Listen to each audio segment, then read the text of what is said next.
And we are back, episode number 31 with Matthew. What's your last name again? Sorry. Silva. Mathew Silva. Thank you for coming on. Thank you. It's an honor to be here. Really surreal. Can't believe it still, but No, dude, I've never met anyone who has written a book before. And I love books. Like, I've been reading books ever since I got into the whole like self-development craze, you know, with the whole Gary Vee, and then you have Napoleon Hill, and you have like all of those kind of introductory books that kind of get you into that self-development space. yeah. And then that's when I like truly began reading, and I was just addicted to it. Like, addicted more so to the fact of, which is one of the things that I just want to like start off to like talk about, because I think that a lot of people kind of get caught up in that craze of just being able to read, but not for the sake of personal development solemnly. Like, it's for the sake of being able to kind of flaunt that knowledge. Yeah. And so it was right around the time where I was starting my whole like podcast thing, and I just felt this like huge insecurity when it came to podcasting, which is the imposter syndrome, right? So it's that feeling of like you're not enough to do this thing that you're gonna do, and especially when it comes to having a microphone in front of you and speaking to someone else. And so a lot of the ego was like taking control of my life at that point, and I wanted to always have a book read before a podcast so that I can kind of regurgitate that information and have the guest be impressed and like, oh, like this guy knows his stuff, like he's well spoken or whatever. Which I did get a lot of compliments for like being well spoken, but like that consumed me almost entirely, where I kind of hit the brakes and I'm like, wait, like, why am I buying this other book that's just because it's at the top of Amazon's list for like self-development and it's been recommended by Joe Rogan or whatever? That like, why am I buying it and reading it? Is it because I actually am intrigued by what it's presenting and the ideas in it? Or is it because I want to kind of like join that movement of like trying to, you know what I'm saying? Yeah. Yeah. So to me, like, it's just very interesting when someone local, and how old are you again? Just turned 23 last month. That's wild. And you wrote a book. Oh, and by the way, right here, the book is right here. Yeah. So you wrote a book. So let's start there. Like, tell me about you, because I don't know you. So right? yeah, I mean, graduated from Rutgers, Newark last year. That's when I started. I finished. So like, to start from like the beginning, I've always been like, this is gonna sound a little morbid, but like obsessed with like the concept of death and like how like, Same. yeah, when we die, like how to, like, people remember us, obviously, like our family and friends and like people that have like met us in life, but like how do people like really get remembered and stay, like celebrities and like people in history and stuff, even bad people and stuff like that, like what like really keeps them remembered? Legacy. But like most of the time it's legacy written in books.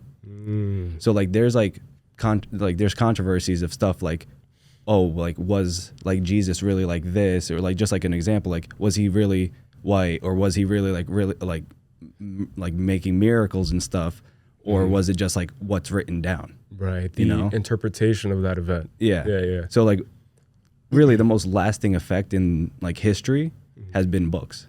100%. So like ever since I was little, I've always been like really consumed with like this idea of like being remembered and like kind of like having people remember me after I passed, because like I lost my great grandfather when I was like really young. It didn't affect me because I didn't really understand the concept of death, but I started to understand like the concept of like remembering someone.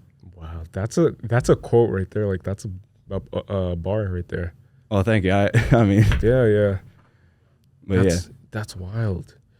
And I get exactly what you're saying. Like, the idea of being immortalized through just like written word, right? Yeah. So it's like Plato, people may not know what he looked like, or Socrates, like what he looked like exactly, or whether or not he existed, or if he was just a figment of Plato's imagination, similar to like Jesus and like all of these like legendary characters throughout history, right? Yeah. But there were, well, Socrates is a horrible example because he was just a spoken person, so he didn't like write anything down. But again, it might be a good example because Plato was his kind of devout follower who transcribed everything and all of his actions and all of his lessons. And same thing with like devout Christians and like Catholics. So I think that's what fascinates you most about death? I think it's like how permanent it is. Like on your podcast, you talk about conspiracies and like being reborn and some conspiracies and stuff like that, but like we don't really know the answer for everything. So it's the only thing that's really permanent in life is death. So like, how can you control what happens like to you after you die? And it's really like leaving stuff that can last past your lifetime. Right. Have you heard about this scientific experiment that I think they're still developing it, but essentially they're going to grant you a brief experience with death. So a brief contact with death, and you're going to be able to kind of like flirt with it for like a few seconds, a few minutes, and then come back to life. And then they're saying that they're doing this in order to kind of have a better understanding of what that process is. And then the people who come back from it, like they want them to kind of like document what they've seen or what they felt or who they saw or what they saw. What do you think about that? About humans? Because in my way of seeing the world now, humans are trying so hard to like play God. Yeah. For whatever reason it is. So if it's like genetic modifications with like CRISPR, for example, it's like they're like CRISPR is basically they're modifying your DNA, and it's going to get to a point where you can go shopping for your prodigal son. You know, like you can create the perfect kid, and then you can go into like an Apple store and say like, I want my kid to have blue eyes. Yeah, I've seen those. Maybe green, you know, like maybe half and half, maybe dual tone. I don't know, make him a little unique. Yeah. I want him to have a predisposition to, you know, have better genetics for like working out. I want him to have more endurance. I want my kid to play in the NBA. So I want this type of, you know, so it's getting to that point where we're playing God in both creation and in both destruction, I feel. Yeah. And that's just a wild concept to think about. But like, what do you think about humans like experimenting with those limits? Like, do you think it's gonna like, what do you think about it? I mean, like, to talk about the death part first, like, it's just a concept. So like, we don't know, like they could be showing that, but we don't know if that's actually how death would be like. So like, it's interesting to think about, but you can't really know until it happens and you actually go through it. And that's like really anything with life. Like you could prepare as much as you want for anything, but you don't know how you're going to react or like what's going to happen to you until you actually experience it. And that's like kind of some of the stuff that I talk about in the book is like, obviously he goes through loss in the book, the main character, Steven, and he prepares himself for like a bunch of stuff in the story, but he like, no matter what happens, he always reacts differently than how he thinks he would. Oh. Yeah. So it's kind of like premeditated murder versus actual murder. Yeah. Like everybody has at some point premeditated murder, you know, like some asshole cuts you off in traffic and you're like, I'm going to kill this motherfucker or whatever. I'm going to like rear end him. But you don't actually go through with it. And so if you go through with it, I agree 100% because I think that to your point, the human mind, even if it's super complex and super advanced and people claim that we only use 10% of it, which I think is bullshit, but like we use a lot of it, but not completely, right? Yeah. But my point being that we are not capable of absorbing and previewing all of the consequences of every single action we take in life, right? Yeah. So it's more what happens to you versus what you happen to the world, if that makes sense. Okay. So it's more so of like what the world does to you than what you do to the world, because what you do to the world is like a fraction of what that equation consists of. Yeah. That's what I was going to talk about with like the next topic that you talked about with like cloning ourselves and stuff. So like basically you could live forever because like when you die, they'll make a clone of you and it's still you. Right. But in reality, it's not you because it may look exactly like you, like down to the DNA and everything, but it doesn't matter. Like even with twins that are born, they could have completely different experiences in life, and it becomes different. Exactly, and it's your experiences and like point of views and like exactly like these tiny little details that you experience throughout life that create your personality and stuff. Right. So, in a sense, your image is living on, but your values, exactly who you really are, is not living on, and that's the only way to do that is really to create stuff that can last after you're gone. Right. Do you believe in the concept of a soul? Like, I want to say yes, because I like part of me does, but then like I've gotten really into like science and like physics and like how everything, like reasons for everything, And like the scientist in me wants to say no. Because you can't prove it. Exactly. And you can't Like run experiments on it. Like I want to know. Like I want to know stuff. I don't want to just like be saying, oh, like I don't know what's happening and stuff. But like, there's so many things that, like, we're just a bunch of cells. Right. And like, yeah, there's neurons firing from our brains that are like creating our muscles to move and like what's going through our mouths and everything. So like, on a microscopic level, there's stuff like that, but it's really strange to think like what does happen to all those neurons? Like they just decay, but they have to go somewhere. Right, because energy can't be destroyed. Exactly. It transfers. Yeah. So I also want to say yes, but at the same time, I think that the idea of a soul has been kind of contaminated by like religious dogma. Nowadays. So it's like people appropriate the soul, like every religion appropriates it differently, and then it's just always lending itself to human constructs. And I don't agree with that. I think that the soul, obviously there's like scientific evidence of like how the human body works. So like people, for example, they can say that they had a spiritual experience and they got goosebumps all over their body because this happens. And then enters a scientist who says, like this can be explained because the neuron, whatever, in your peripheral, whatever lobe is doing this and this. All right, that's cool, right? So there's two sides of the coin, but then it becomes this like double-edged sword. It's like, what do you rely more in? Do you rely in something that you can't really explain but you feel?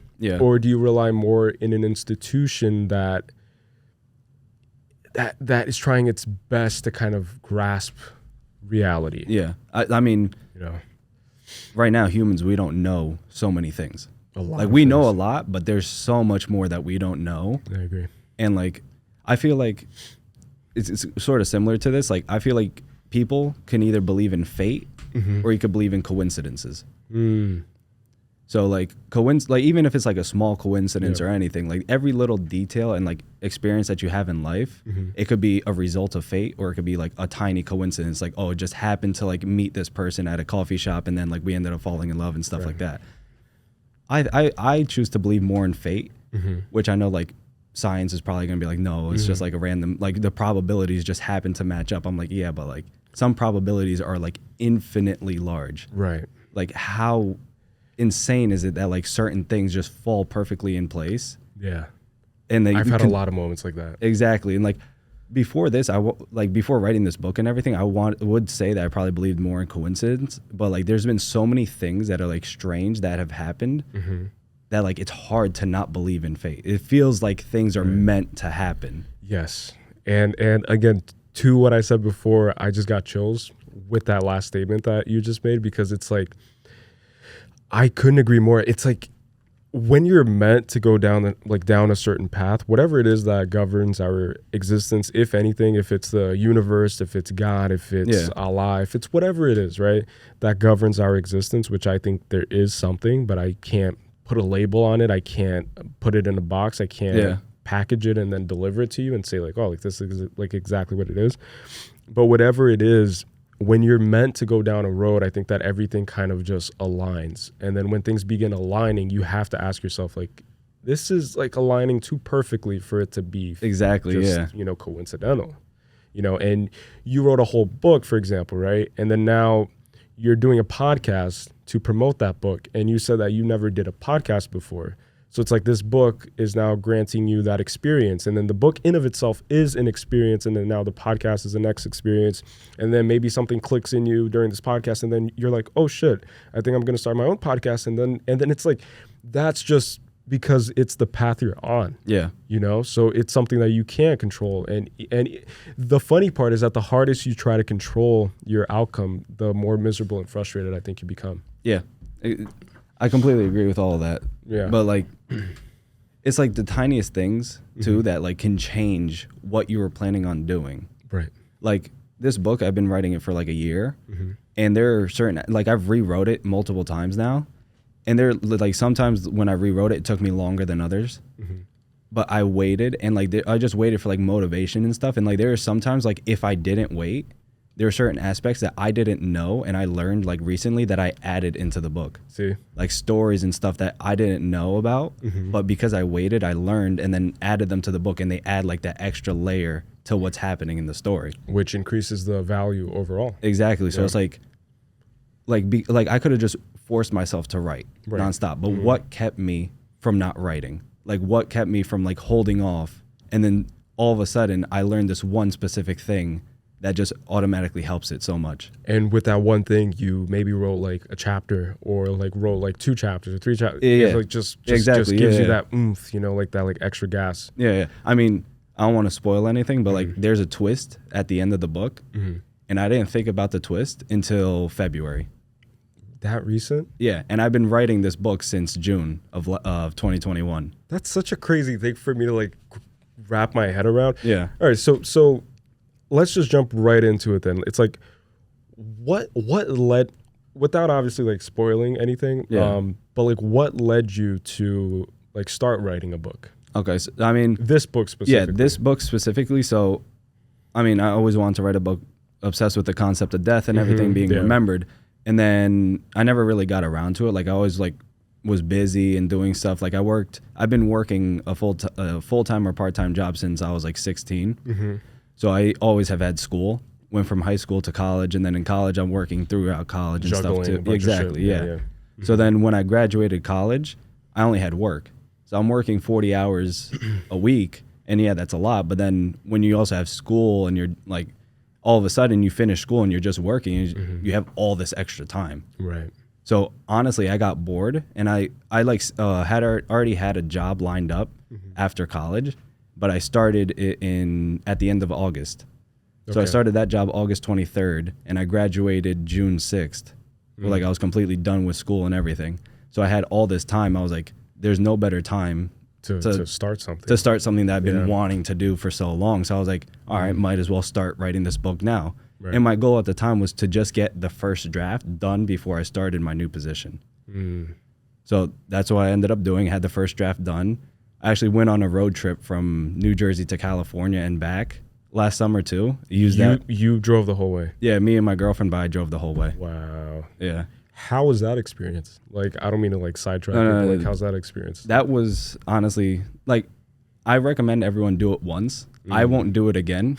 Completely exhausting. It's too exhausting. Yeah. I can only imagine. I mean, it was 2.5 weeks. So like Jesus. we stayed in LA for like 3 days. And then we stayed in Arizona for a day because one of her friends lived in Arizona, and then we stayed in Houston for a night too. But most of the time we were just like driving and then staying in random hotels.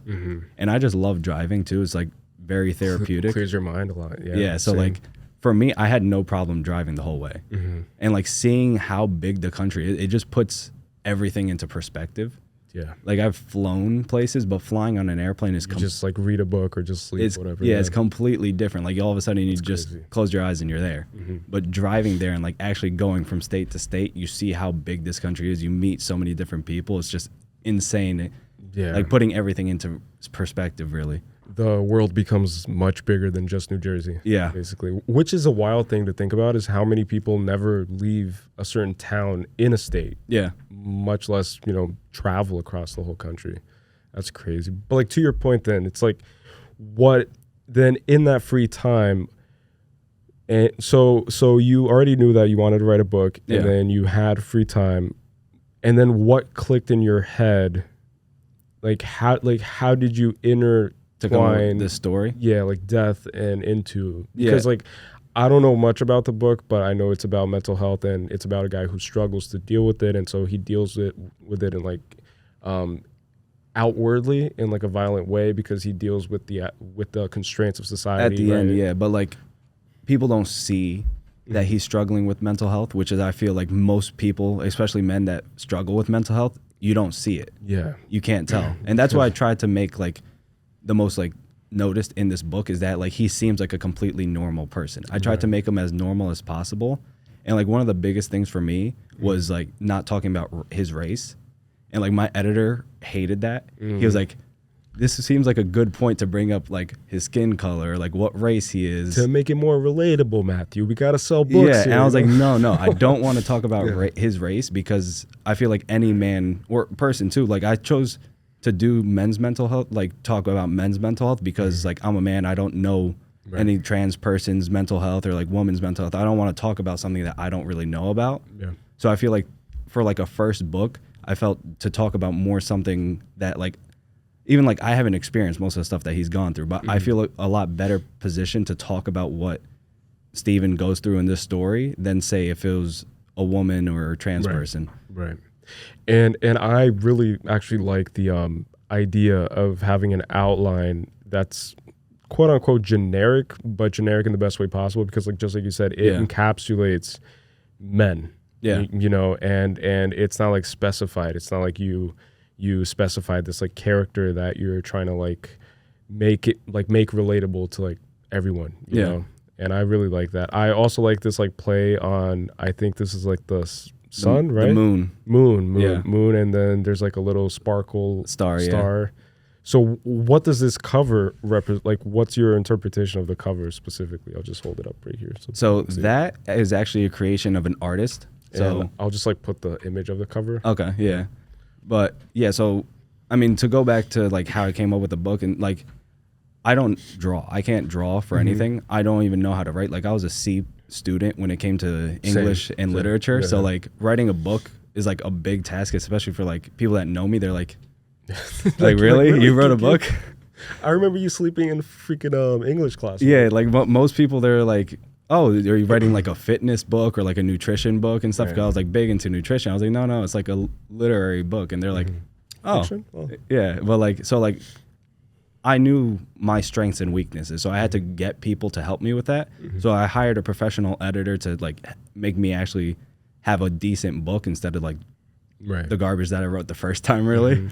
Like have like a cohesive, linear kind of story. Yeah. And then I hired an artist to come up with the cover too. And she actually has 2 covers. And I just told her like the concepts I wanted. I was like, just run with it. Like do what you think. And she's actually based out of Newark. So she's like a local artist and stuff. Do you want to say her name or like plug her in or something? Yeah. I mean, her name's Barbara Batista. And I found her on her art Instagram account. It's like _Barb, BARB _art. Okay, so I'll like have anything that we mentioned in this episode, I'll just have it linked. Okay, yeah. So I found her art Instagram page, and then January I already like had a final-ish version of the draft of the story. So I started reaching out to like editors and artists and stuff. So I reached out to her, told her the concept, and I liked her art specifically because if you look at her art page, it's like a bunch of like portraits of like creepy like science experiments, but like they're people, and like they look comforting, but there's like an eeriness undertone behind it, which is exactly what you needed for the story. Exactly. I was like, this is like perfect. Yeah. So like one of hers that like really stuck out to me was it was like this science experiment. It's like very pale skinned girl with like straight white hair and then red eyes, and then she has like little dots right here and like scratches and like she's bleeding, and there was like a bird and stuff, and so it was just like creepy. Like what happened exactly? Like it was like, what's the full story there? Exactly. Yeah. So I felt like, and she does that throughout like a bunch of her art pieces. So I felt that was perfect for what I was trying to do. And initially for that cover, I wanted like a cabin in like a woods and stuff type of vibe with like a silhouette of a man, so you can tell that it's a man, but you can't tell like his skin tone or anything like that. And then I told her, like, show like that there's life in the house, and like just bring back this eerie undertone. So the silhouette idea that she did there is actually all hers. So I just had like a little like stick figure man or something standing next to the cabin that you drew yourself. Like but she came up with like making the whole cover the silhouette, and like the cabin's like it's red lights coming from the cabin, so it works kind of like his heart in a sense, right? Because it's placed, so like his childhood home right at his center and stuff. You know, that when she showed me that, I was like, that's amazing. Like I couldn't even think. I really like this cover. Yeah. And you said that this looks professional, but this looks freaking this looks like something that I would just walk into Barnes and Noble and just like see on a shelf and be like, oh, you know, like this is interesting. I'm glad to hear that. That was the goal. I mean, crazy. That's still not the final there's still like I added a little tweaks and stuff, like adding like a thriller there, and like on the back cover too, like I added like little things that you see on like a lot of books. So like a part of the process and stuff, like I would go to Barnes and Nobles and just like look at the back of books and like see what they have and stuff, like quotes and stuff, exactly how things are formatted and everything. And like I've added some of that, but no, like what always blows my mind is not only when like people aspire to like accomplish these like phenomenal feats, which is like writing a book, for example, because a lot of people can write a book, right? Yeah. But it's the matter of like actually putting in all the intricate detail and just effort and work into not only writing a book, but writing the book. Yeah. Your debut book, you know, like this is your first book. So it is a big deal. It's like people may say like, oh, like how cute, you wrote a book. It's like, no, like fuck you. Like this is my first debut book, and it has to be substantial because it has to like stand on its own. Yeah. If that makes sense. And this is only your first one. So like you're already, what's mind-blowing to me is also the time frames. So you said like in a short period of time you made that decision to begin writing a book, and now you have a finished product. Like that's insane.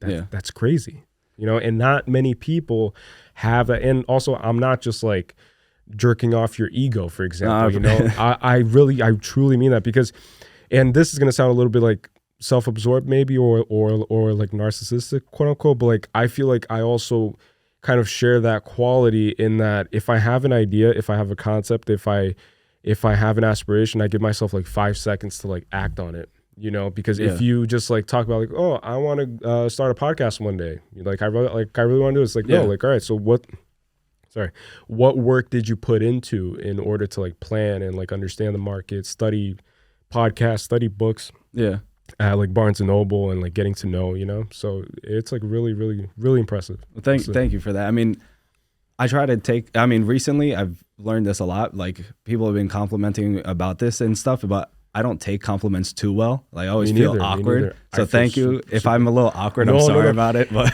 it's funny because every time people come to the studio, like what I told you is like honest, like this is still a work in progress. You know, like there's like the unfinished half and stuff. But people always say like, oh, like this is really cool, and I can't take compliments seriously. Like I always brush it off. Like I always like change the topic super quickly because I'm like similar to you. Like I can't get absorbed in the momentary applause, if that makes sense. You know, like I always like want to keep it moving. It's like, oh yeah, thanks, but I'm trying to better it, you know, like it's not finished yet, whatever. But I think that compliments are deserved where they're due, you know, like this is very deserving of it. And I'm going to read it too. Do you want to tell people like where they can like pre-order, or like when it's going to be available? So pre-order is available now for Kindle ebooks. So you can get that now on Amazon. And then paperback and hardcovers are going to be full release July 1st on Amazon. Okay. Yeah. And I'll put the link below in the description, both on the audio version. I think I can put links in it, and then in the YouTube version as well. So all right. So I was going to say something. Hold on. Sorry. No worries. I just get like brain farts sometimes.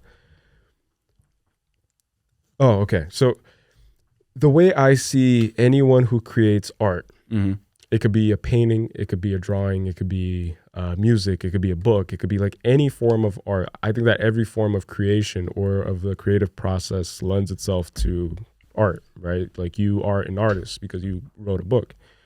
The way I see it is you can't write a book if you don't have a firm understanding or a firm foundation when it comes to who you are as a person. Yeah. So the first thing, honestly, like when I heard that you wrote a book, I was like, damn, this guy knows himself very well. No. Nah. Really? I mean, I think like you could think that you do, but like we're always changing. Right. Like you told me before, like before COVID, you had plans to open up a gym and everything like that. And before COVID, I actually had plans to open up a whiskey bar in Hoboken. Really? Yeah, I had met with like actual business investors. I had partners ready. We met like in January, and then we met in February, and then COVID hit March. So everything got stalled, especially like opening up a bar and restaurant. That physical business. Exactly. Like the worst thing you could have done. Yeah. Exactly. So that was looked as like horrible. Investors pulled out everything. So that just got put on the back burner. COVID lasted longer and longer. So like in that time, I changed so much. I feel like everyone really changed and like learned themselves a little bit more. But like we're always changing and stuff. So like I feel like I know myself, but I know myself now. Mm-hmm. And like there's still like certain things that I could think I'll do, but I don't know if that's really how I would act. Like I just like to think that that's how I would act if the situation approached itself. Okay. Yeah. Because that also makes sense, because a lot of like creating art, for example, is also a vessel to kind of find yourself through that process. So like, did you find parts of yourself that you didn't meet or that you hadn't met before writing the book? No, definitely. This was very therapeutic. I mean, like the story, like people are like, oh, is this story about yourself and stuff? I'm like, no, it's not. Like, obviously an artist, like every artist puts themselves into their work. So there are certain aspects of this that I did take from my own life and stuff, but this is a completely new story. But like writing it, I realized I was kind of writing my biggest fears, like things that happened to him, or like things I would like hate and like absolutely be destroyed if they happened to me. Right. So like I learned about myself that way, and it was like very relaxing. Like you saw my TikTok, I like made the TikTok of like my writing setup, like very like I try to make it as like soothing and relaxing as I could, and like writing it, I learned more about myself and like what what I would want to do, and like things that like really terrified me, and like what would happen.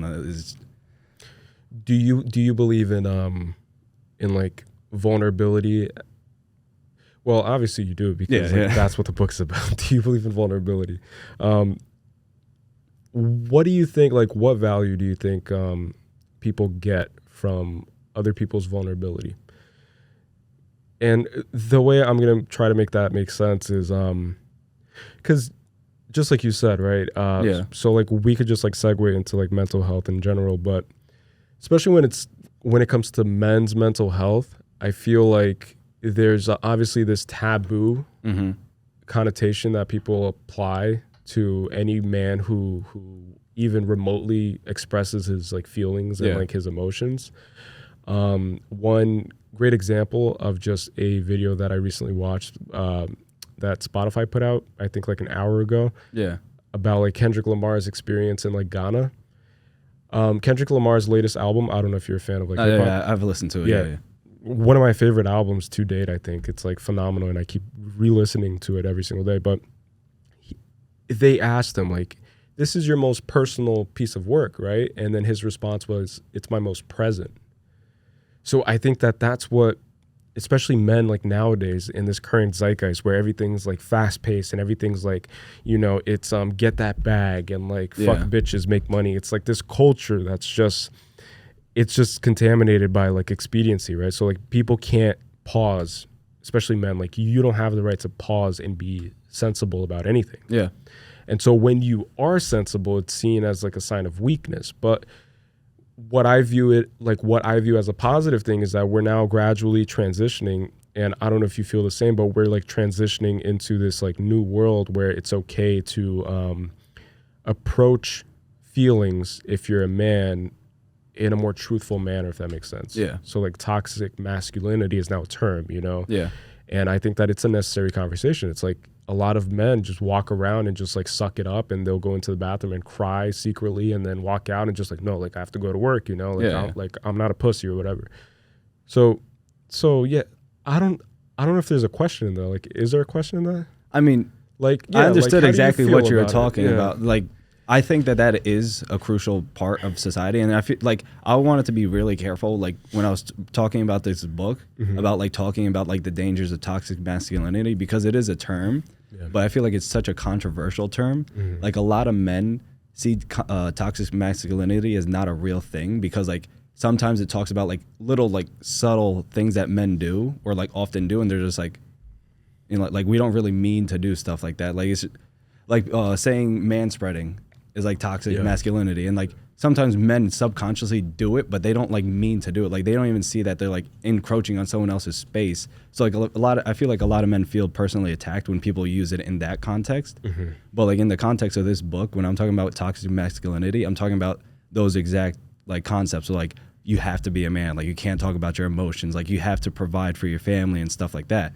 And I feel like society is getting a lot better. at like trying to get men to talk about that stuff, but like a lot of men still feel exactly that way. Yeah. Like hopefully because like we're doing a better job at it now, like kids today, like little boys growing up today won't feel as badly or they won't feel it at all. But like the other day I was watching a TikTok because it's Men's Mental Health Month. Oh, is it? Yeah. That's actually one of the reasons why I wanted it to release July 1st. Oh, okay. Because it's around that time. But I saw a TikTok the other day. It was like a guy, he was like sharing a beer. He's like, just so you guys know, it's Men's Mental Health Month. If no one's ever hasn't asked you this today, how are you doing? And he sits down, and then it was a duet. So this other guy just pops in, and he's like, well, to let you know, and he's like, I'm just messing with you. No one really gives a fuck about men. And like that shit hit me. I was like, damn. Like, yeah, because people do. A lot of people believe in that though. And I know. Like, that's the bad part. Yeah. Bro, I clicked on the comments of that video. He had like 300,000 likes of him saying that. Right. And then looking through the comment, bro, I almost cried reading the comments. Like it was every man damn straight. Exactly. Can't say this enough. Like tell him like no one gives a shit about us and stuff like that. I was like, people do. And I think that's the biggest part, like issue is that people do care, but they don't show it. And like it's hard to show it because a lot of men don't want to show it. So like when people try to show that they do care, they like just brush it off and stuff. So I feel like there's not like representation. Like there's not a lot of books about men's mental health. And like I learned that when I was like reaching out to like reviewers and stuff, they're like, I love this concept. Like I haven't read a book like that talks about these sensitive issues before. Right. Like this is something that we need. And like that, like when I came up with the concept of the book, actually, I wanted to write like a romance book. Like I'm a hopeless romantic. I wanted to write like a love story and stuff. And then it slowly twisted. I was like, if I'm gonna write something, if I'm gonna spend my time, I'm gonna do something that can actually help people. Right. Like there's enough romance stories out there. Like like the top 10 Amazon books, a bunch of them are like romances, like a little smutty and stuff like that. I'm like, I don't want to write that. Like I want to write something that helps, and that's like goes into the concept. Like what do I know that I could write about? It's like I'm gonna talk about men's mental health instead of anything else because I know somewhat about it. So I mean. Sorry, I gotta collect my thoughts now. No. See, brain farts are inevitable on this podcast. But so like while you like recollect your thoughts, just a quick comment. I think that so this book is classified as a thriller, right? Yeah, because of like there's trigger warnings for it. Like there's obviously murder, there's rape, there's abuse, racism, and stuff like that. So that's why I put it as a thriller. But it's like. I put initially, like the first time I put like psychological thriller. Psychological, yeah. So, because you have to think about it. Right. But then I try to write more and more about it. Like there's little things in there. I was like, I feel like it's a literary thriller. But like at its core, it's a thriller because of the crime and like murders and stuff at the end of it and everything. But most of the book is just, so it's an interview. Laura is the young female journalist. Stephen asked for her to come and interview him on the day that he's set to be executed. And so it's an interview. The whole story is just Laura listening to Stephen's life story. Right. She's just there to listen to everything. So like this is a man that like lived his whole life just holding it all in, not telling anyone his emotions or anything. And then one night he snapped. Still didn't explain anything. Like during the trial, doesn't say anything, like his motives or nothing. Then he asked for the harshest sentence. He's like, and then the judge like tells him it's the death penalty. He doesn't care. He wants the harshest sentence possible. Whole society is like confused, wants to know what's wrong with this man. What's going on is in his head. Exactly. So this is like a huge thing for Laura. So she's just there to literally listen in on his story and like learn about him. And like throughout the story, you like it starts off as him as a child, slowly goes, he moves out the house, becomes a young adult, gets married, has children, stuff like that. And then at the end, he's a old man, snaps, something makes him snap, and then he just goes on a murdering spree, and then he hands himself in, and brings us to the end of the book. Wow. So there is no happy ending. At the very beginning of the book, you know Stephen's going to die. He's on death row. Like, it's a given. There's like no turning back from that. Yeah, like that's going to happen. There is a happy ending in a sense, but I don't want to like spoil it. But you have to like think about it. It's something like the essence of the book is technically a happy ending.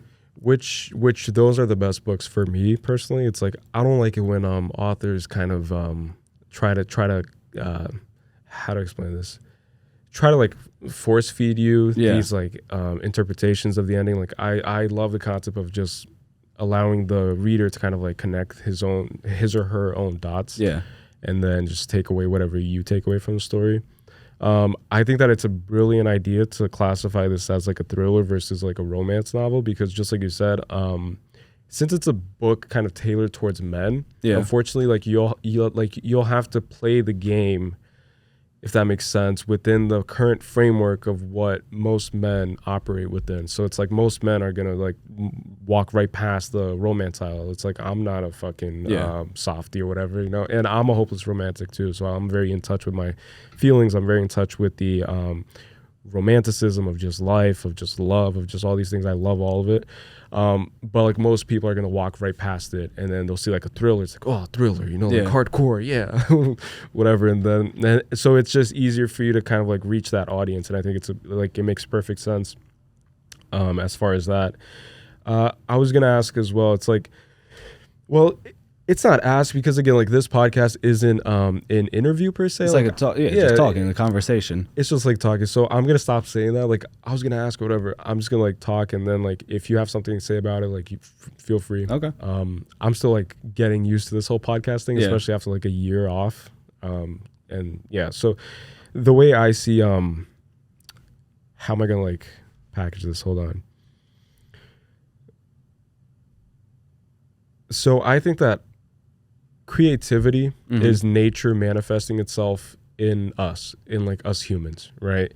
I think that we live on a rock that's floating through infinite space. Yeah. And we have a finite existence, and things happen to us that we can't explain. You lose loved ones, people who don't deserve to die. Yeah.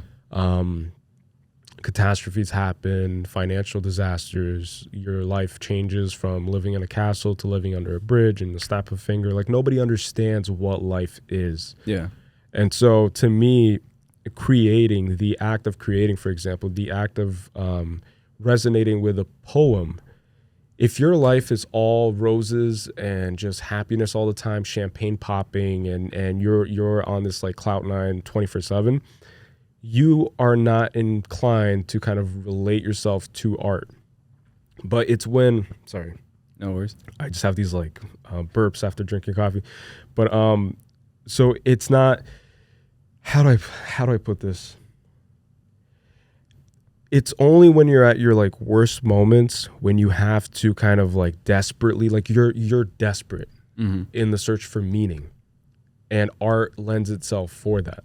Because art lends itself for interpretation, just like your book. Like it's multiple different interpretations can be had at the end of it, basing off of like what your approach when starting to read the book, where you're at in your life. And those are the best pieces of art, because it's just, interpretation has to be like free. Yeah. Like you can't like tell me like, this is what you should be thinking, because I'll close the book and just like throw it away. It's like, I don't like that. So my point being is that it's in these artistic works that you find the meaning that sometimes you are in dire, desperate need for. It's like looking at a painting after your mom passed away, or listening to a certain album when you're depressed and you're like contemplating suicide and you're like at the brink of destruction, of just implosion. It's like maybe those pieces of art, and a lot of times they do save you. Yeah. And they talk you away from that edge, you know? And I think that the other side of that coin is also the creative process. It's like, that's why a lot of artists are depressed, I feel like. It's like, not all of them, but a lot of them are. Or a lot of them have at least dealt with that experience of being depressed, of being down, of being misunderstood, of not feeling as if their existence is of value in the world. And so they kind of resort to the creative process in order to kind of just find themselves in it. So it's like desperate. Yeah, know? And even if you don't, even if you haven't experienced it or like recently or anything, and like you got past it, you have to put yourself back into that mindset of how you were when you experienced it while you're creating the art. And that, for me, that's one of the hardest things. Like there's like he goes through a few big losses, and I haven't experienced a bunch of them obviously, like, but there was one of them that I did experience in my life, and like writing that, every time I like when I wrote it, it hit me. Like I would tear up. There was one part that I did cry. And then like rereading it, I still tear up. about it. It made my girlfriend cry. Like, she cried a bunch of times throughout the book, but she cried during that part too. And it's like, I tried to make this book as relatable as possible and like easily accessible as possible, so like anyone can read it and like find like meaning in the story, like a reason for like reading the story. Like, I don't want them to read it and then be like, oh, that was a waste of time. Yeah, because I can't relate to it necessarily. Exactly. Yeah. Like for men that read this story, I want, like, obviously not everyone's going to go, like, everything that happens to them is an extreme example, like, because it has to be a story, it has to be somewhat entertaining. You're not going to read a book that's just like pretty basic and stuff. But so I want like the aspects that he goes through in life and like the thoughts that he has, mainly like his thoughts and experiences and like what he thinks of himself, to be relatable to like men when they read this book and stuff. Like, I feel like a lot of men have like self-doubt and like self-hatred for themselves, or think they're not good enough. And that's actually one of the dedications in there, is for any man that has ever thought he wasn't good enough for this world. Right. That's one of the dedications. And then like at the end of the book, for like females or people that haven't necessarily experienced it, at the end of the book, it's kind of left an open-ended question where Laura asks herself, she's like, I don't know if he truly deserved to die or not. And then I'm not going to spoil the last line or anything. And then like she talks a little bit more, and like, but certain, like some things are certain, like some things you can't control, but you still, it lets you think about your perspective on people and like the meaning behind things. Like I want people to, when they read this book, to start to think about behind, like, people's true meaning behind their actions, like what made them do that, or like if someone's like really mean or like a dickhead and stuff like that, like why is he a dickhead? Right. Like what's happened to him? Or someone's a really good person, why is he such a good person? I agree with that. Has bad things happen to him throughout his life that he doesn't want to happen to other people? Like, does he just want to show goodness into the world because he hasn't seen it? Stuff like that. Yes. 100.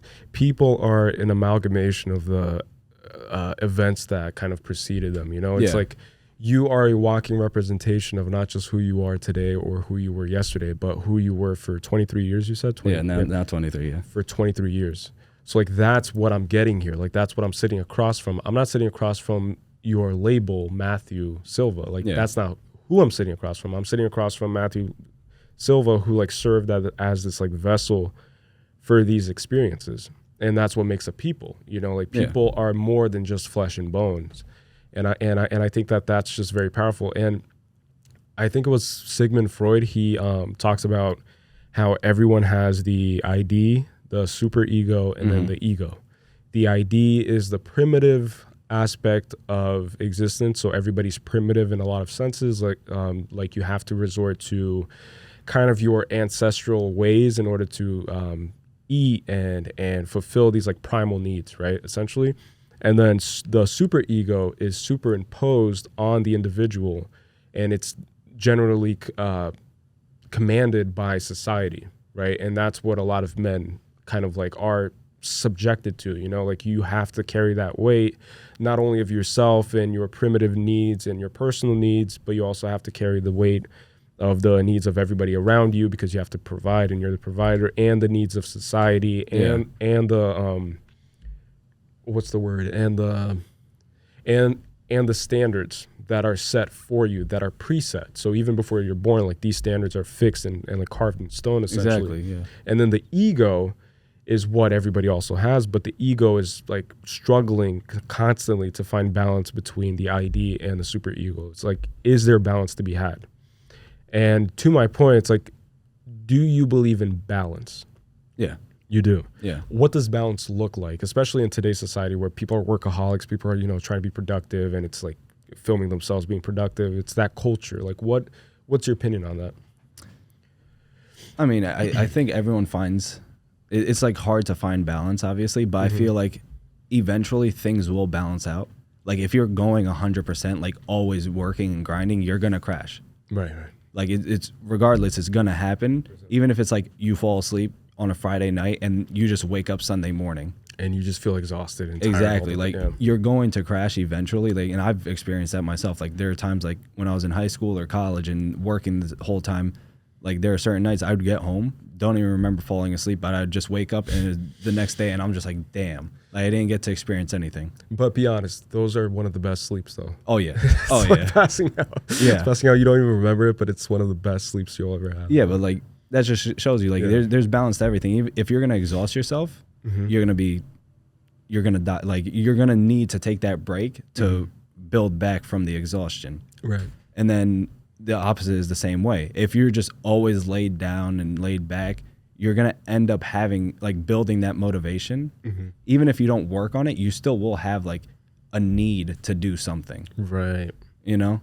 Do you have that little voice in your head that like, are you a person that's capable of relaxing, or do you have that incessant voice that kind of just nags you? It's like, hey Matthew, like you've been, playing Call of Duty for 5 hours now. Yeah. Like you should, like maybe while you were writing your book, like how was your discipline and how was your balance, if any, during the process of writing the book? Like what did that look like? Because you said that you like worked and juggled everything. Yeah. But so then yeah. I mean, I rewrote it a bunch of times and stuff like that. Like, obviously, no one's perfect at finding balance or anything like that. Like, I try to work out, like at least 3 to 4 times a week. This week, I barely worked out. I worked out twice because of today, thankfully. But that was about it. It's like sometimes you can't really do it.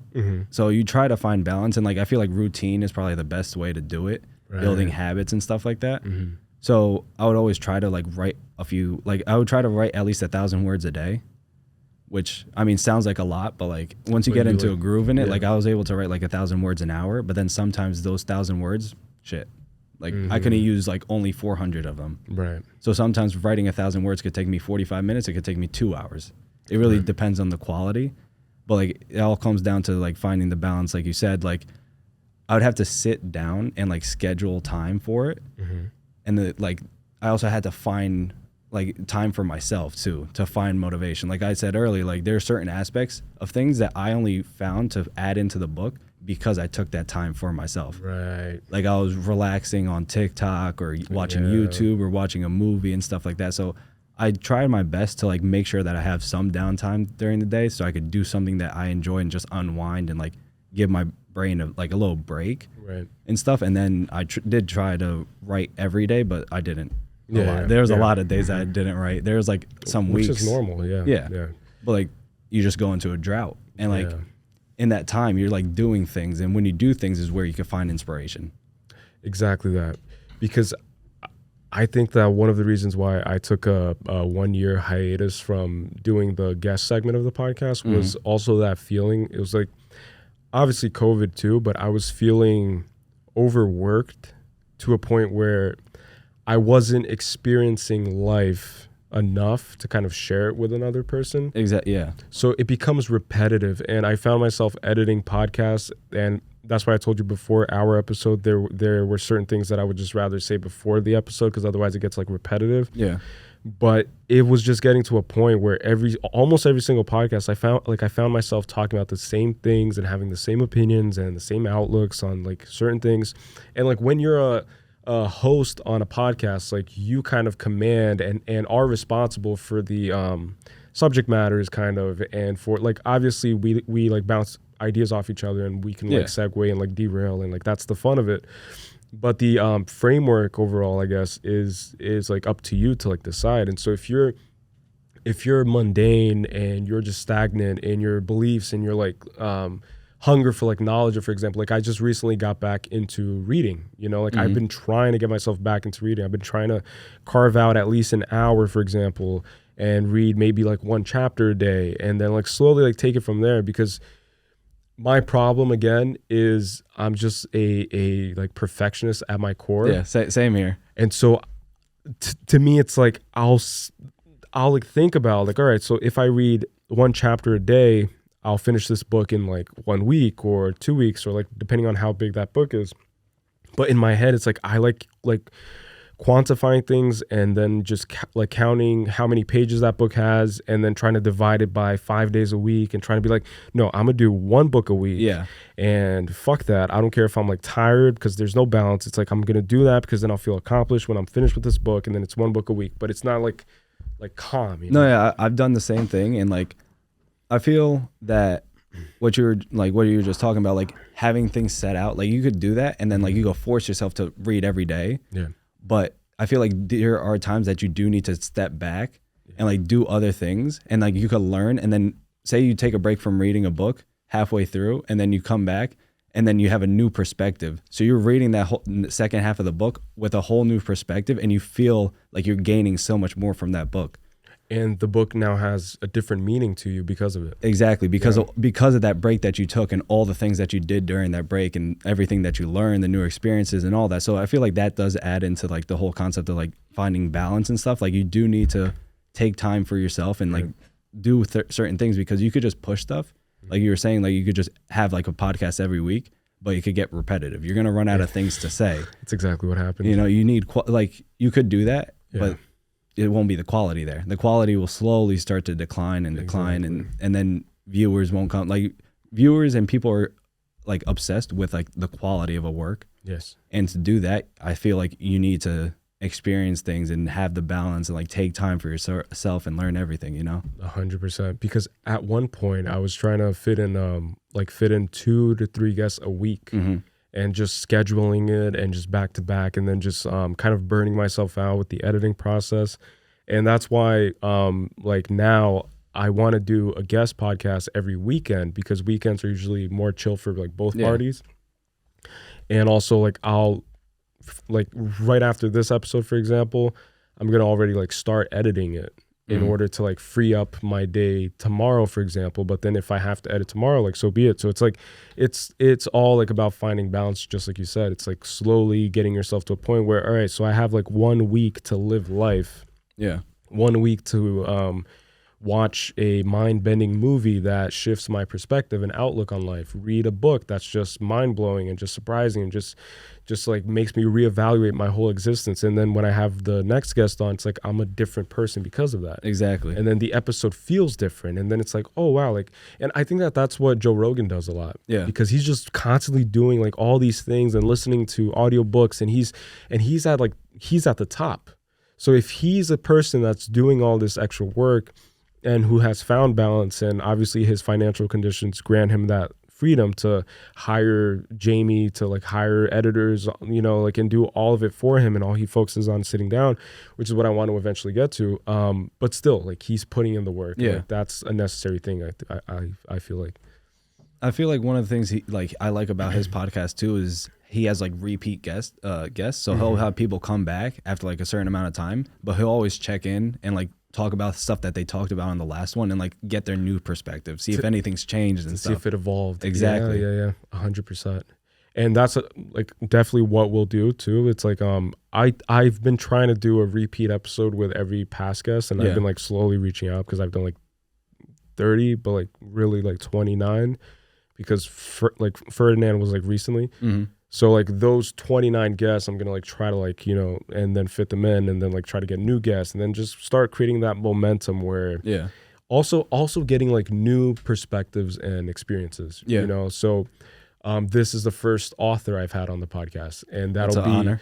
And that'll be the honor's all mine, honestly. It's like, and that'll be it'll be permanently placed in the history of this podcast. Yeah. And in my story, in your story. So it's like, it's just a monumental accomplishment, I think, to just be able to kind of like diversify yourself, you know, because a lot of people start podcasts and then they're like, oh, I'm going to do a podcast about the stock market. I'm going to do a podcast about this and this and this. Yeah. And then you get like ultra specific about what you're doing.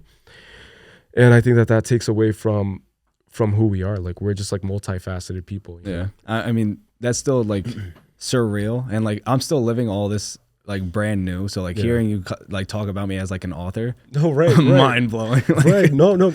And people will like call me like a podcaster or a like famous TikToker. Yeah. And those mean nothing to me. It's like, no, I'm still the guy that just sits there and then just like tries to create videos and sits here and whatever it is. Yeah. Like, I mean, people at my, like, I barely told anyone that I was writing this book because I wanted to focus and make sure that I actually had something before I went out announcing it. Exactly. So only people that knew I was writing this was my girlfriend and my mom. Mm-hmm. And like, they're like, oh, okay, like it's cute and stuff. And, you know, And then I actually had a book, and they're like, oh wow, like you finished. And, right. That's always the case. Like, oh. and then I told, like, obviously spending time, like I lose time from like going out with friends and stuff. And I had a few friends that would text me like, yo, like, why can't we never see you and haven't stuff? Seen you and in 7 months. Some of them, like 2 of them were really persistent. So I ended up telling them like, oh, I've been writing a book and like working on this. And I ended up telling a few more of my friends like back in February, like at a poker night and stuff. So I've been slowly telling people, but majority of people did not know until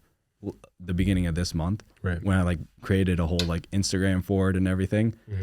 And now like that helped because it let me stay in the mindset of like writing and like creating the story and everything. But now I'm like kind of trying to pick it back up with the marketing and like getting the word out there about the book and all that. I forgot where I was going with this, but that's also the fun part about this. Yeah. It's just, you just never know where you're going. Yeah. Oh yeah. So it was cool to see the different perspectives from like different people that like, so like my friends and stuff, like people that have known me like for years or like my whole life. They're like, really? Like you wrote a book? Holy shit. Yeah. Like a real book, an actual book. And then like telling my coworkers that have only known me from August. So I've already been writing the book from August. So like, even though they didn't know initially, I've always had that like writer's mindset in a sense, because I am in the process of writing it. They've only known me since I've started the book. Right. So when I told them, they weren't that surprised. But then people that knew me before, since like high school or something, elementary they were school, like mind blown about it. So it was like cool to see the different perspectives and like how we show ourselves to different types of people and stuff, and like how we could be seen from different points of views. Right. And did anyone at any point try to project their own insecurities onto you and saying like, this is ridiculous, Matthew? Oh yeah, of course. Really? Yeah. And then like, how do you deal with those people? Yeah. Like, you don't have to state names or whatever. Oh, no, I just ignore it. I'm just like, oh yeah, this is cool. I'm like, Okay. yeah, trust me, I've thought the same thing. Yeah. Do you like channel that into like inspiration? Because I feel like, to the point of like mental health and just like men in general, I feel like there's this like dark energy that we all have, and I'm not gonna go like hippie on you and say like, oh, like it's energy, dude, whatever. But there's this like dark energy that I feel like every man has, and that you can either channel it towards creating something beautiful, or you can channel it towards like destruction and chaos. Yeah. Do you like basically what I'm asking is, where do you source your creativity? Through inspiration maybe? And what inspires you to get into that creative flow? Because I've seen your like process of like putting a fireplace and stuff. And that's a whole vibe, right? Yeah. That I mean, that is one thing. Like when I first started, I like researched what authors did and stuff. I was like, Ernest Hemingway drank. I love whiskey, so like just become an alcoholic. My first draft, I literally had a glass of whiskey every time I was writing. Wow, that's dope though. Like that's classy. Oh yeah, but the first draft was horrible. And then Stephen King is like notorious for like snorting coke and stuff. Yeah. So then you tried coke, right? I mean, but there was stuff like because I was drinking, maybe that's why I had like certain ideas. Because most of the stuff, like I had an outline of like basic concepts that I wanted, but I didn't know how to show it. So like when I was writing it, obviously, like it just came in the moment. Like, oh, maybe if they did this, maybe if they did this. So maybe the drinking loosened you up, kind of. Exactly. And just like served as a lubricant. Yeah. So like I would say like write drunk or write tipsy and then edit sober. So when you're editing, you have a clear mind and then you read everything. Yeah, that's nice. And then like I rewrote and everything. But like back to your question before about like getting motivation from like people that like hated on it and stuff like that. Like I didn't get too much motivation from that. Like it's gonna, obviously it would bring joy if like this does become a huge success and stuff. It would bring some joy. In their face, yeah, but like most of it is like, I feel like a lot of men go through this too, but like no one's a bigger critic of me than myself. Than yourself, yeah. I can't agree more. Yeah. I still rag on the book thinking that it's bad because in my head I know where it started. So I know all like the shit writing, the shit proses and everything like that made this book. So that's still in here. Right. And like people that are reading it for the first time, they're like, what are you talking about? Like, no, like my girlfriend and mom, like I tell them like, oh yeah, it's bad. And they're like, no, like they actually liked it, but I'm like, they're biased, like right. They have affection for me. Like they're not going to be that cruel. Like I'm like, please be as cruel as possible because like that's the only way it's going to work. And like I only showed the first draft to my mom and she told me it was shit. So I was like, yeah. And reading back, I was like, yeah, it's really. That's a dope mom though. Yeah. Because a lot of the unconditional love will like kind of obfuscate the true criticism that you need. You know? She got to like chapter 3. She was like, I can't read this. I can't read this. Yeah. This bullshit. And then it was like, shout out to mom. it was like the format of the book. Yeah. So like initially it was just a conversation. So it was like quote Stephen, quote Laura, quote so like dialogue, like the whole thing. Yeah. Yeah. So like, but that was like me being an amateur writer and stuff. I didn't know how to fix that. So like when I reached out to editors, I reached out to a bunch of them, and I had actually an editor set, but the editor I ended up with told me how to fix it. He was like, I'm not gonna, like, if you don't want to hire me or anything, like that's on you. Like, but I'm just gonna tell you now, the format that you have it in now is not gonna work. So he helped me out before I even like we had a contract or anything. And he told me, he was like, the way you're writing it is the way you write a play. So when you read it, it's going to feel like you're reading a play instead of watching a play. It'd be a lot more interesting to see that, but you want to write it in a sense like an A and B format. Like A is the present, B is the past. So that's what I do. Like the book starts, there's like a scene break in almost every chapter, but it jumps from like the past is Stephen's story. So you're actually seeing what's happening. It's like illustrated out and like told from like the scene there instead of just hearing someone speak about it, which becomes a lot more interesting. When I gave that to my mom and my girlfriend, they loved it too. They're like, oh yeah, this is actually readable. This feels like an actual book now. I was like, yeah, it doesn't feel like a play. I actually love you again, Stephen. Yeah. Did I just call you Stephen? Yeah. I called you the character in the book because I was like trying to think about like Stephen from the book. Okay, I'm sorry. yeah. Matthew, I mean. Oh yeah, but like that's also one of the concepts in the book. Like his name is spelled Stephen.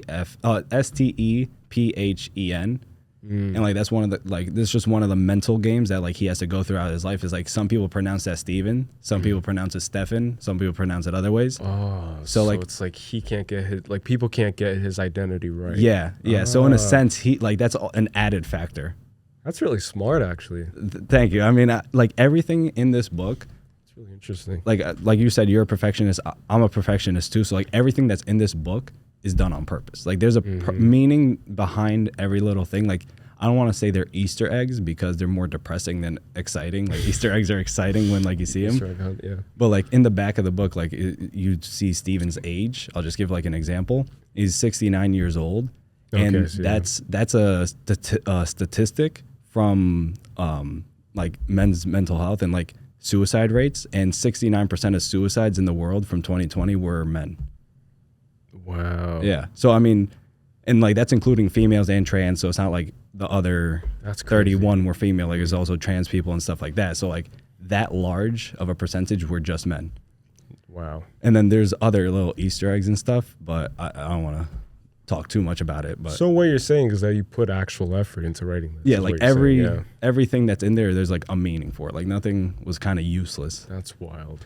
Like even the size of the book, that book was around 75,000 words. Right now it's only 54. So like about a third of the book is gone because I made it smaller. And like I tried to make it like a high school reading level because I feel like these sort of things start like forming when you're young. Should be taught as young as possible. Yeah. I mean, I don't want like preschoolers or like little kids to be reading about like the murders or rape and stuff in it. But I feel like have a whole classroom of like depressed preschoolers. Yeah. I mean, I said like 7th, 6th grade should be fine because like Stranger Things, I don't know if you've seen the latest season. That's really like graphic, and I was like, if middle schoolers are watching this, they could read my book. My girlfriend was like, no, just stick to high schoolers. I was like, okay, keep it high school. All right, but yeah, like, so I try to make it like as accessible as possible, and like so it's only like a little bit above 200 pages. And like most of my friends, like, and I feel like a lot of guys that suffer with mental health, they don't read books. Like most of my friends, like they're like, I don't read, but because like you wrote it, I'm gonna buy it. I may not be able to read it, but I was like, I'll try to read it. Yeah, I was like, I made it I tried to make it high school reading level. I made it like as small as I possibly could to make it that much more accessible to people. Wow. So you thought about everything essentially. I tried to, but I mean, there's still stuff that I missed. Obviously, nothing's perfect and none like that. But no, I'm a big fan of just like intricate details, just like I said before, like small little things that like if I watch a Jordan Peele movie, and then I go online and say and put small details that you didn't catch the first time watching Us, and there's Yeah. just a whole article with like 100 points that he just thought out, and just like those are the best creators, you know, because they like actually show that they're passionate about it. So Yeah. obviously this isn't like a money grab. Obviously you want to like create a career off of it, and that would be great. I mean, if I can, yeah. I have other right. book, like people ask me, like, oh, you're going to write more after this? I was like, I mean, if it does well and like I can live off it, sure, why not? Like I have other concepts and stuff, but I don't know exactly. Like I just wanted to release this. And yeah, I mean, just wanted to have a book out there, you know, do something. Passion over profit, I feel like is like the best way to kind of like look at stuff, you know? And like when I started this journey on like having it be a men's mental health book, I then started thinking like that's when it felt like I did a lot more work towards it. Like I've tried like other things in the past, like before, like when we were talking about like your first dollar, like I've tried to like make fast money and stuff like that. Like in high school, I made my first dollar. I was like selling condoms in high school. Yeah, to get like a quick buck and stuff. So like I've tried to like do everything, like social media, making little businesses and stuff like that, but nothing really had meaning. This is like the first thing that actually has like an actual meaning behind it. And I feel like I've done the most motivation, and I've had the most motivation and done the most work towards it because of that extra meaning. Right.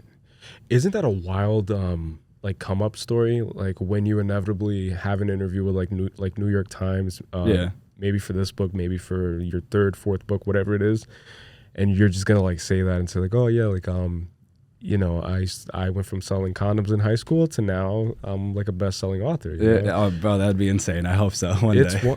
Do you believe in like belief kind of morphing your reality? Oh yeah, like love attraction and stuff like that. Like kind of like that. Like in the first, like from up until about a month ago, really, I would always tell my girlfriends like, oh yeah, this is gonna be a huge hit. Like she was like, oh, we're going like on vacation next year. I was like, yeah, of course we're gonna go on vacation. This book's gonna be a sellout book. Like, what are you talking about? Like I just kept putting that mindset because that added an extra motivation to me. Like I have to do this because I'm telling her. Right. So she's holding you accountable now. No, she knew that like most of that was like, she took it as joking. Like she did. Yeah. She was like, that would be great if it happened. I was like, I know, but don't worry, it's going to happen. Like I just kept pushing it. And like, I like actually saw results from that. Like when I started reaching out to people, I was like, oh, this person's going to love the book. They love the book. I was like, all right.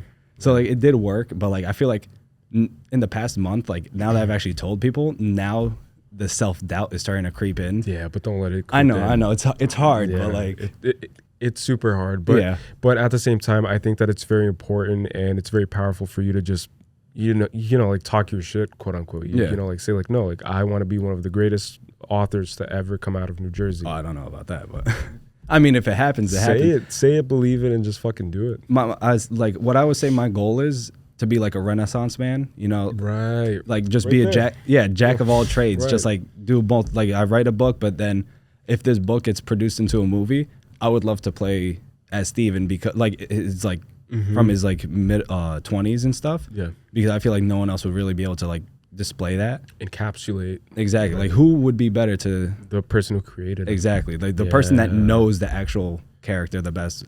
But like stuff like that, and then like branch off. This is also like I approached like literary agents and publishers with the book, and like I got a few offers back, but like they weren't like they were substantial. Like the biggest one was like $5,000 and stuff. So like I mean that's a good like $5,000, nothing to scoff at. Right. But then I get like 2% royalties. That's what I was gonna ask. Like how are those deals kind of architected? Yeah. So you can either go to a literary agent and then you work out like percentages with them. They go to the publishers. You go to literary agents because they have relationships with the publishers. So it's a lot easier to get to publishers. When I went directly to a publisher, I only got like, yeah, we'll buy your book for $500.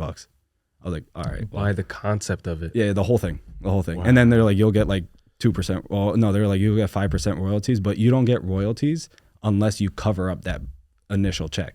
So like the biggest one, I got $5,000. They're like, all right, you get $5,000 and then 2% after. But if I don't, I get it. My royalties first have to meet, like the 2% has to meet $5,000 equivalent, and then I'll start getting paid more. What? Yeah. So initially I'm only getting paid $5,000. Amazon, I'm getting paid a lot more, but in a sense, I chose Amazon because I want to donate more of the money to charity. And I'm researched a few charities that like work with men's mental health, but I don't want to reach out to anyone yet until I actually have like profit to like donate to them. Cause I'm not just going to donate like $50 to charity. That I could just do, you know, but like, I want to have like an actual substantial amount. And like, if I'm donating like $4,000 from a $5,000 thing, like that's not too much. Like I want to be able to make more profit from this book. And I also knew that if I'm like, in the sense, like if I went to a publisher, like they'd handle the marketing and everything like that. They'd take over the book cover. I was like, no, like, so you want to retain your creative freedom. Yeah. So I got to keep a hold of the creative work of the book a lot more. And like the main thing is really marketing. So I was like, I know that if I let someone else handle the marketing, I won't care as much. Right. But if it's just on me, then I'm going to work a lot harder. I may not work as like efficient, unquote. I may not get the same results as like the publishers get, obviously, but I know that at least that I'll be doing my best to market the book and get it out there, and I'll have that extra motivation behind it because I know that the profits from the book are going to a charity. Right. You know, like that, like I still have to work out the exact amount because I don't know how much I'm going to make yet. Like I don't even know how much of the like they have like projected royalties. So I have to see exactly what like percentage I make and stuff. Right. But I ended up feeling, I was like, if this book blows up, I'll be able to donate a lot more if I self-publish. Right. So that, it's just like a win-win either way. Yeah. So I was like, I might as well just self-publish it because then I'll be able to give more if I can. That's one of the things that I've been kind of experiencing through too recently with the whole like TikTok thing is it gets really hard for you as a creative person to kind of like establish your worth when it comes to kind of like entering this new space and this new realm. Yeah. All of these like huge already consolidated brands and companies, they're viewing you as a potential cow that can be milked. Yeah. You know, and essentially like they want to buy your work and your soul, let's say, for pennies and just make millions off of it, you know, and just like extort you as much as they can. And I've been like really struggling with that concept too, about just like retaining my independence with both this podcast and both the TikToks and everything along those lines. Sorry. I just like burp a lot after coffee. It's crazy. So like retain my independence and retain the freedom of the brand in spite of its success, right? Yeah. So everybody will want to say like, hey, like we can like manage you. Yeah. And then, you know, like you just give us a little cut or whatever, which recently, like I can't really speak about it, so I'll actually have to like backtrack on that. But like recently what I will say is that we've been in talks with like having an agent for TikTok, because just like you said, it facilitates that connection between you and brands. Yeah. Because if you reach out to a brand as an individual and you don't have like a pre-established relationship with that brand, chances are it'll just go into spam, you know, like, and you won't be able to reach out. And like, you're still learning too. You're still learning. Like these agents, this is what they do. So like they're professional. They know exactly like the proper words to use and like the practices and everything. So like I've already had the mistake, like we're like reaching out to someone and stuff like that, and then I did something wrong. They were interested, but then because I did something, they're like, oh no. I did that recently. Yeah. So like, I mean, that's like some of the disadvantages of doing this all by yourself. But I feel like the advantages outweigh. It's a lot more work, obviously, but the advantages far outweigh the disadvantages. Right. And also the rewards are much more rewarding, if that makes sense. Yeah. It's like you, and like that's what we've been doing up until this point. And the only reason we're like contemplating having an agent is because like we like hopped on a call with them recently, and it was great. Like the chemistry was just there. They really showed that they also have that like same passion that we do, because they're also building their agency company. And then what I'm trying to say with this is that before them, we met with another agency, and you felt that it was very scripted. Okay. It's like the person communicating with us just was like hitting his points on his little script on screen, and then just like, you know, it's very quick. It took like 20 minutes, and at the end, it's just like selling you. All right, so then if you sign with us, 20%. We'll get a cutoff, and we'll try to like spike your price a little bit so that we get paid more. And any more questions? No? Okay. And then the other people that we're actually contemplating like doing, like going into business with them, they spent like 2 hours on the call with us and just like talking about like a bunch of shit and stuff. So it's just like being very careful with how you navigate, especially moving forward. Yeah. Because I think that your success, and again, I like barely know, like we're just meeting now, but I think that your success is quote unquote undeniable because of the mindset that you already have. Like you can tell when a person has that essence. It's like their aura, you know, like it's just like, again, not going hippie and like saying like, oh, like I feel your like energy, bro. I'm already happy with the success that this book has had, and it's not even out yet. Like this is already a huge monumental success. It's insane to me, like thoughts, literally just thoughts and like a story I came up with. Like I've already had friends, like family members reach out, like saying like, oh, like one of my little cousins, he's already like, oh, I want to write a book too. See? Exactly. Like even his book, like he may like take all the monetary gain if it does blow up and become successful, but like deep down I know that I helped motivate him at least. Right. I have other friends that are like, oh yeah, I'm starting a company now. Like they're like all like striving for goals. Yeah. Because like someone they know did something like this. And I'm like, exactly. If this book could flop, and I still would be happy now. Right. Everything you said just like gave me chills too, because that's 100% it. It's like the greatest currency I like to think is the impact that you have on others. Yeah. And like that's one of the most rewarding feelings I have is like doing these podcasts, for example, and be it with a guest or be it with my girlfriend. And I've said this before, but with my girlfriend, for example, we've been dating for well over 2 years now. Okay. We'll sit down and I'll learn something new from her just by having this conversation and like sharing this experience. And with a guest, it's even more amplified because there's not only nuance in terms of like who you are and what you're conveying to me and who I am and what I'm conveying to you, but it's also like we experience this weird thing right now. Like we're 1 hour and 20 minutes in. Oh wow, really? Yeah. Wow, I didn't even think it was an hour yet. Yeah. Yeah, like it's like a time warp thing that always happens, by the way, with every guest. It's like we sit down. I'm a little bit nervous because I have this thing where I get a little bit nervous before anything. Yeah. But then when I'm like in it, it's like I just like normalize. It's like I have full control. Like I'm here, and then I'll have that before every guest. And the guest might be nervous too because it's a new concept, and we're both like strangers, quote unquote. But my point being is like, once we leave the table, something happens. Like something changed in such a short amount of time that didn't feel like it was all that time. It's like we just shared. How many times today do you have the chance to like sit down with someone new and have a 1 hour, 2 hour long conversation? Never. And like this, like, I'm too busy. I can't talk right now, Matthew. Like I have to fucking, like maybe after work, I'm tired. It's like, I can't fucking grab coffee with you. I mean, this whole experience is insane to me on the fact too of this, like just being able to talk about all this, because I've had all this like inside. I've like talked to my girlfriend and like, so she's like, I feel like she's a little like annoyed by you. She's not like, she's very supportive and she's always like ready to listen to whatever I have to say about it. But I feel like, it's nice to talk to other people. Right. And like when people have been asked, like people in the past, like since I've like announced it and everything, people have nonstop been coming up to me and asking, but like, it's only like quick conversations, like the fact to have this ability to sit down just means so much. No. And again, just picking the brain of someone who has a very similar outlook, right, on like life. It's like you have the idea, you put the execution and the effort into it, and now you have a finished product. It's not like I'm talking to someone who aspires to be an author. Yeah. It's like, I want to be an author one day, and let's talk about that. It's like, no, it's like, let's talk about this feat that you just accomplished right here that's like in my hands right now. And I can't wait to read it. Like after this, I'm going to edit, and then I'll like take some time, and then I'll take like an hour and just like start up. And if it took you like a month to read it, I wouldn't mind. Definitely. Just the fact that you were just interested in it means the world. No.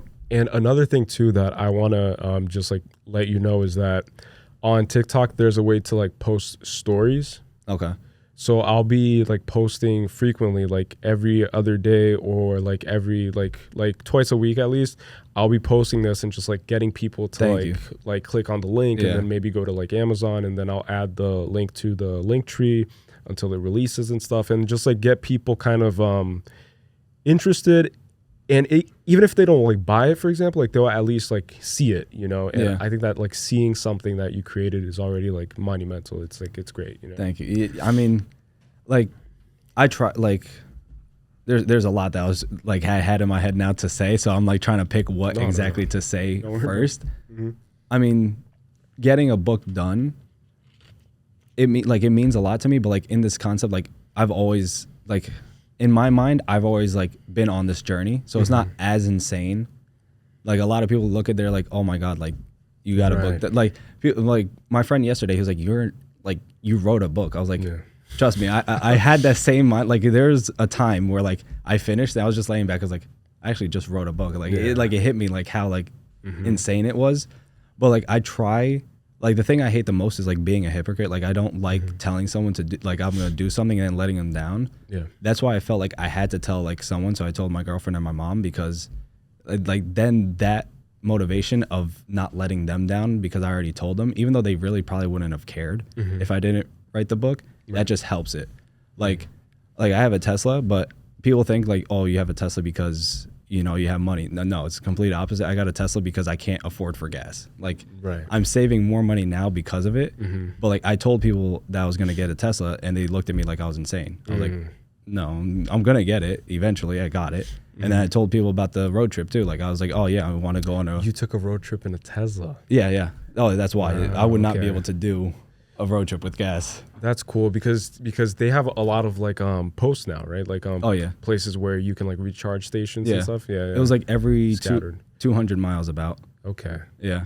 But I mean, that was another thing. Like I told people I was gonna do a road trip, and they looked at me like I was crazy. My parents, most of the time, they're like looked at me. I was like, you sure about like you're gonna drive all the way to California? I was like, yeah. And then I ended up doing it. So like, I always have this mindset, like if I'm gonna say something, that's why I'm like very careful with like what I say, like that I'm going to do, because I hate not being able to provide it or like perform. And that's why I told you the moment you like handed me the book, that's why I told you, it's like, I'm not one for bullshitting either. It's like, if I tell you that I'm going to do something, if I tell you that I'm going to like follow through on this thing, then I'm going to follow through on it. I mean, it's like, because like, that's what I value the most. Because if you don't have weight in your word, for example, then what do you have as a person, you know? Like, so you have to offer people that. But yeah, so I was going to tell you that like the first podcast episode with every guest, I just kind of like to do an introductory meeting, if that makes sense. So then like I'll like keep it like on the shorter side, like 1 hour and like 30 minutes roughly. Yeah. And then that's when the follow-up comes through, because then on the next episode, we already went through that like first stage, and then now we can like go deeper and stuff. And I said on like Instagram that I might cry and stuff, but then I started thinking, I was like, I shouldn't have said that, because I think that the first episode is more of a matter of just like building and setting the stage. Yeah, I didn't want to talk too much about the story and like the because touching parts, because then you spoil it. Like I don't want to talk about it before it releases. Like after it releases, then I feel like it's a little bit safer. Right. But I feel like we may be able to talk more about it. Like we may be able to feel more emotions when we actually talk about the story and stuff like that. That's another thing too. It's like, if I have something to constantly refer myself to and I want it to be this book, then when I'm talking about it, I can always like draw that comparison to like Stephen's life, you know? Yeah. But from a marketing perspective, I think people might tune in to see me cry now. So I guess it'll work either way. But I just wanted to ask one last thing before we like begin wrapping it up. You briefly mentioned about the desire and need to kind of be this Renaissance man, right?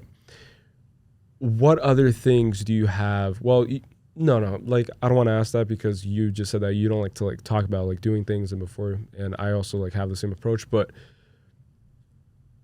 like what exactly am I like trying to better myself in to like be like a Renaissance man? Yeah. I like, mean, what value are you like? Do you see yourself gaining from that? Well, I mean, I feel like it just overall, all around, like bettering myself. If I could better myself, then I could help others too. Like, I'm trying to learn how to cook. Like, but I don't want to be like a master chef or anything like that. Like, I just want to be able to cook a decent meal. Like that way I could cook for my family and stuff like that. I feel like that adds into being like a Renaissance man, like learning all these different topics and stuff and being able to like then like provide this knowledge to other people, I feel is really what would be the best aspect of being like a Renaissance man. Because like Renaissance man back in the day were people that like created art, like they sculpted, they painted, and they wrote. I don't feel like that's what like a Renaissance modern day man is No, more like. today it's everything. You could do like whatever. Like even if you're just like providing for your family or something like that, I feel like you don't have to like create art with it in a sense. Like you could do anything. Mm-hmm. And that's a great explanation, and also that ties into why I have Vitruvian Man right there. Yeah. And our clothing brand that we were initially going to start kind of like at the start of COVID, but then we like decided to first build a platform to then kind of like, but our clothing brand is also called Vitruvian. And like that's one of the reasons why is that painting / drawing represents the like contemplating man's placement in the broader cosmos, right? So like how do you place the man inside this like complexity that is existence? Yeah. And the only way to do that is by applying versatility to that man. Because when you have a man who's versatile and multifaceted, then you have someone who's better equipped to dealing with the weight of existence. Yeah. And if you have someone who's just like unilateral, one-sided, is only good at talking about politics, then you have someone who's ill-equipped to deal with life, because life isn't just politics. Life isn't just cooking. Life isn't just being an author. Life is more than that. Yeah. It's like, and so that's what I value a lot. And especially when someone else also like sees it as being that and sees value and an importance in just doing that. It's like we recently resubscribed to Masterclass, which is a great platform to like do those things. So it's like Gordon Ramsay teaches cooking. I love Gordon Ramsay, yeah. So like you could take a whole course on just cooking, on gardening, on meditation, and it's like it just brings me joy being able to do, just like you said, it's like being able to teach my mom how to garden. Yeah. If I were to do that class, Again. No worries. I just have to space coffee like further away from this episode.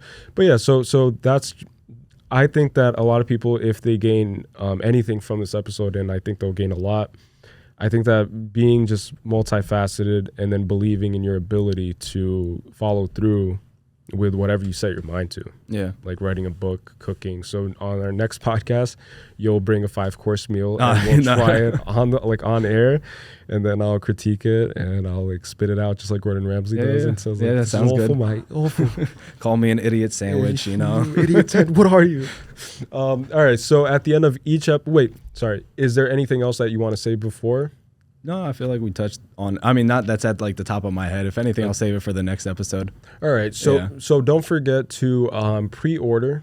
The Kindle version of the book can be pre-ordered right now. Yes. So you can click the link in the description and follow you on Instagram. Do you want to plug both your Instagrams? Yeah, so my Instagram and TikTok and Twitter, all the same. It's Mathew A. Silva, Mathew with 1 T. So it's MatheWasilva. Okay. And I'll link everything below. So yeah, pre-order the book. The book will be released on July 1st. July 1st, yeah. July 1st, so make sure to check it out and to copy your copy. At the end of every episode, I like to ask the guests to look into that camera and pretend that you're now walking onto the world stage. Everybody on the planet stopped right now, and they have an earpiece that perfectly translates whatever you're going to utter into the microphone. Mm-hmm. And they're going to hear your message, your word. It could be anything. Like you have this opportunity now, no pressure, just the entire world listening. I know. I heard this on the last podcast, and I cheated a little bit because I tried to think about what to say. But it's best if you like give thought to it. But yeah, a lot of times it's the improvised, it's the improvisational thoughts. I did have one initially, but now I think it is a little different, and it's going to be a little bit more morbid. But I would say like to remember that death is inevitable. And I say that because, like, I saw an interview the other day of Neil deGrasse Tyson, and he was asked, he was like, do you think science will ever get to the point, or do you want it to get to the point where we won't die? He was like, no. He was like, you wouldn't want to live forever? He's like, no, because death is the motivation that I have to do something. Right. So, like, the fact that death is always there, and, like, it's like you don't know when it's going to come. It could come whenever. It should be your motivation to go out and do something for yourself, for the world, whatever. Just not wasting time. Like, obviously take time for yourself, but do stuff that's meaningful and stuff, even if it's like scrolling through TikTok, if you find joy in that, that's still meaningful. Yeah. But just always remember that life could just end at any second, and just, I mean, try to remember that in a happy way and find motivation and not just be like real depressed and like hate life. Like, oh, what's the point of living? Like pure nihilism. Yeah, nothing like that. Yeah. So I'm sorry, it's a little bit morbid, but no. But that's the powerful message, you know? Yeah. All right. So with that being said, I hope this episode depressed you, and I hope that his last statement also just triggered your depression. Yeah, I'm sorry about that. But yeah, so live with a sense of agency and urgency, and just find like joy, yeah, basically in being alive right now, being able to listen to this depressing message. Right. Use your finite time and energy on this planet and just put it to use, and like establish a legacy that doesn't necessarily have to be monetary. It can be just the impact that you have on people. Yeah. I'll have a less depressing message the next time around, but I feel like that one kind of tied in a little bit with what we talked about. And I couldn't agree more. So so with that being said, thank you for listening. Thank you for watching. Thank you for being on here. And thank you for having coming me through and believing in this vision that's still improvised. But yeah, don't forget to check out everything in the description. Don't forget to like, subscribe, share this with a friend, and check out his new book. I'll show it one more time because right there. And peace out.